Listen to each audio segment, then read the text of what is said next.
Assalomu alaykum aziz o'quvchim, mani kanalimga xush kelibsiz. Suratdagi ko'ylakni bichib tikishim uchun menga 3 metr sholk mato kerak bo'ladi. Abaya ko'ylakni modellashtirish uchun o'zingizga kerak bo'lgan asos andozani oldi qismini olasizda, xuddi mana shunaqa qilib modellashtirib xohlagan razmeringizga tayyorlab olasiz. Men hozir 52 razmerga tikmoqchiman. Uzunligi 1,5 metr bo'lgan klyonkaga mana shunaqa qilib andozani modellashtirib chizib olasiz. Ko'rib turganingizdek, matoni gullarini naqshlari bo'yiga emas, eniga qaratib chizilgan. Demak, ko'ylakni matoni enidan bichib olaman. 3 metr sholk matoni 2 buklab 4 qavat qilib stol ustiga yoyib oldim. Keyin andozani qo'yib oldim. Endi abayani bichib olaman. Tikmoqchi bo'lgan ko'ylagimni bichib oldim. Endi tikishni boshlayman. Endigi qiladigan ishim bu ko'ylakni oldiga tikiladigan plankani tayyorlab olish. Plankani tayyor holi 5 cm bo'lishi kerak. Shuning uchun buklov hisobini hisoblab 10 cm qilib ikkita planka kesib oldim. Plankani ichiga dublerin matodan foydalandim. Mato sholk mato bo'lgani uchun buni ichiga shifon, sholk va trikotaj matolarga ishlatiladigan mana shunaqangi, mana qaranglar, yaxshilab ko'rib olinglar. Shunaqangi dublerindan foydalandim. Ipli qattiq dublerin emas, elastichniy, cho'ziladigan va juda yupqa bo'lgan dublerindan foydalandim. Bozorga borib mana shu dublerinni olmoqchi bo'lsangiz, sholk, shifon va trikotaj matolarga ishlatiladigan dublerindan bering deb aytasiz sotuvchilarga. Sotuvchilar o'zlari biladi.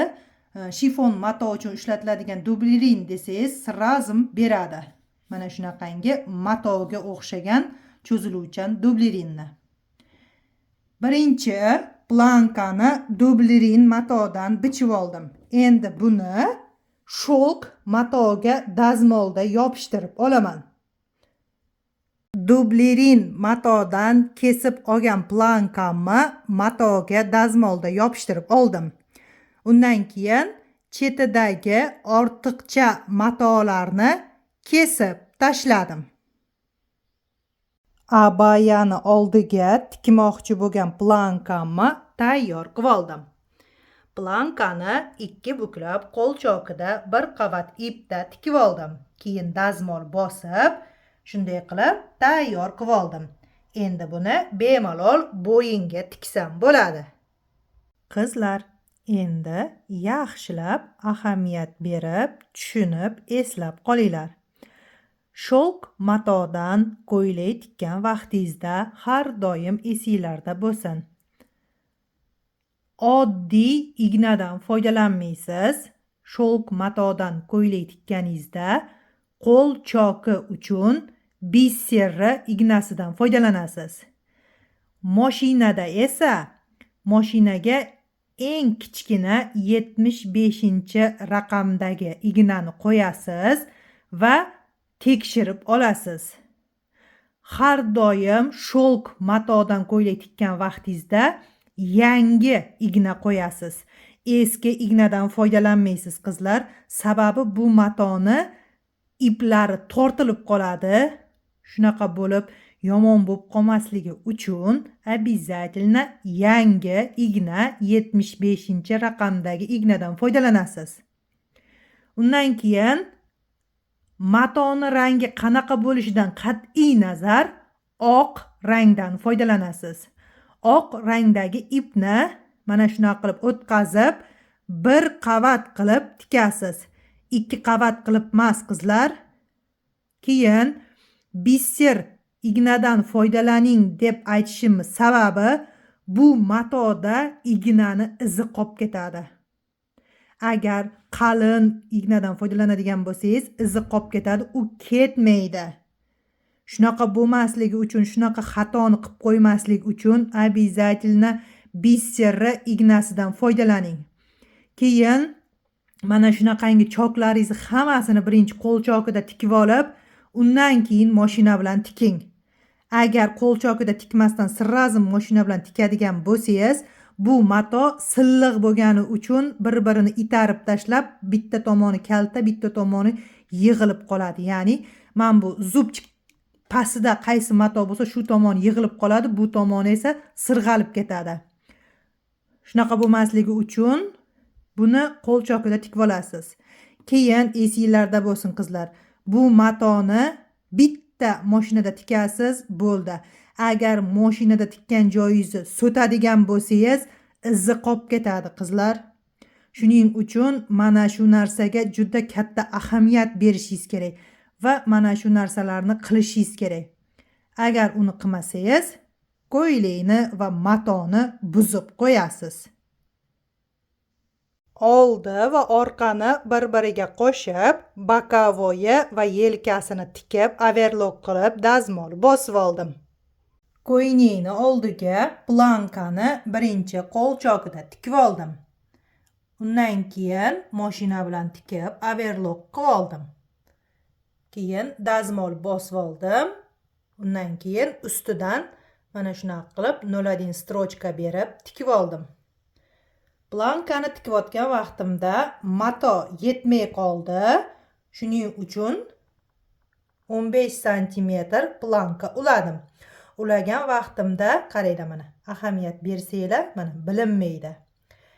Uzorlari bilinmasligi uchun mana shunaqa qilib bilintirmasdan uladim. Bu yog'ida ham shunaqa. Ko'rdinglar-a? Shunisiga ahamiyat beringlar.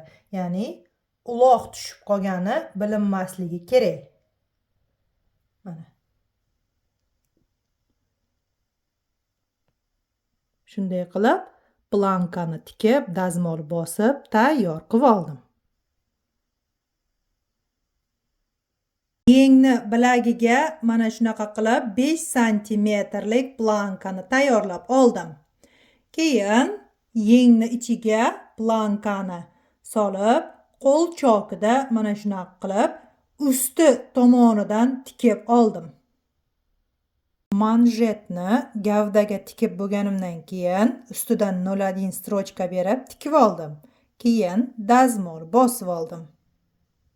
Matoni gullarini kesib oldimda, keyin 28-razmerdagi tugmani ustiga qoplab, press bilan tayyorlab oldim.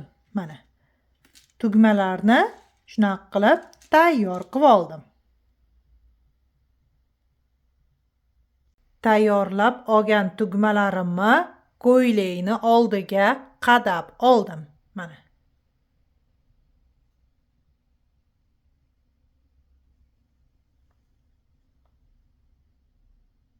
Ko'ylakni etagini pastelni shov qilib, tikib, dazmol bosib, tayyor qilib oldim.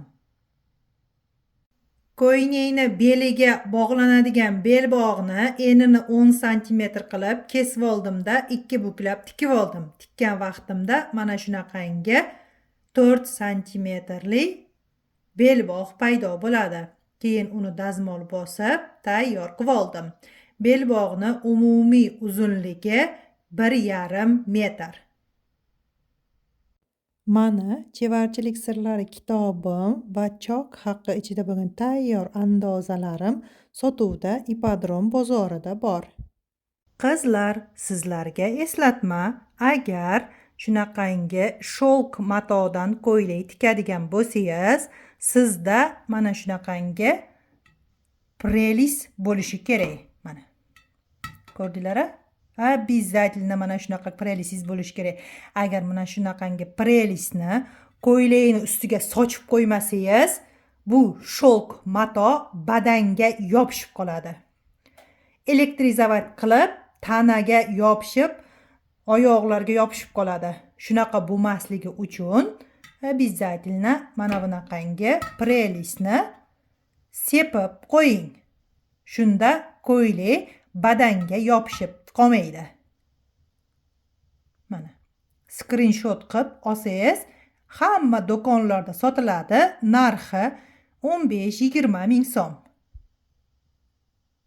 Ko'ylakni tikib bo'lganimdan keyin oxirida meni ismim yozilgan labelni tikib qo'yaman va birkamni ilib qo'yaman. Shunday qilib ko'ylakni tikib bo'ldim.